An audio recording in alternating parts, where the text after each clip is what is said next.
ياسين والقرآن الحكيم إنك لمن المرسلين على صراط مستقيم تنزيل العزيز الرحيم لتنذر قوما ما أنذر آباؤهم فهم غافلون لقد حق القول على أكثرهم فهم لا يؤمنون إنا جعلنا في أعناقهم أغلالا فهي إلى الأذقان فهم مقمحون وجعلنا من بين أيديهم سدا ومن خلفهم سدا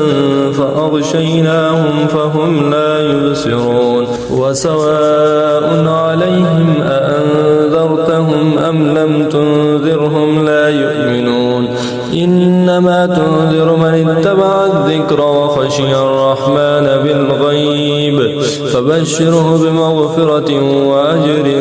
كريم إنا نحن نحيي الموتى ونكتب ما قدموا وآثارهم وكل شيء أحصيناه في إمام مبين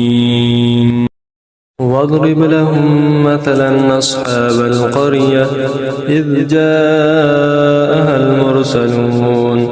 إذ أرسلنا إليهم اثنين فكذبوهما فعززنا بثالث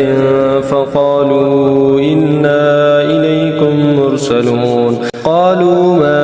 أنتم إلا بشر مثلنا وما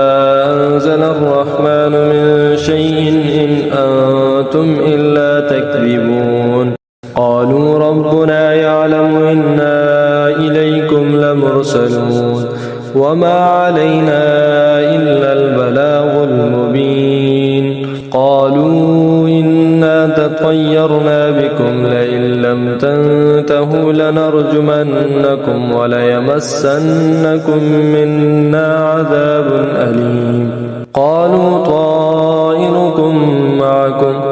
أئن ذكرتم بل أنتم قوم مسرفون وجاء من أقصى المدينة رجل يسعى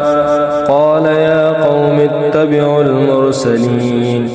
اتبعوا من لا يسألكم أجرا وهم مهتدون وما لي لا أعبد الذي فطرني وإليه ترجعون أأتخذ من دونه آلهة يردني الرحمن بضر لا تغني عني شفاعتهم شيئا ولا ينقذون إني إذا لفي ضلال مبين إني آمنت بربكم فاسمعون قيل ادخل الجنة قال يا ليت قومي يعلمون بما غفر لي ربي وجعلني من المكرمين وما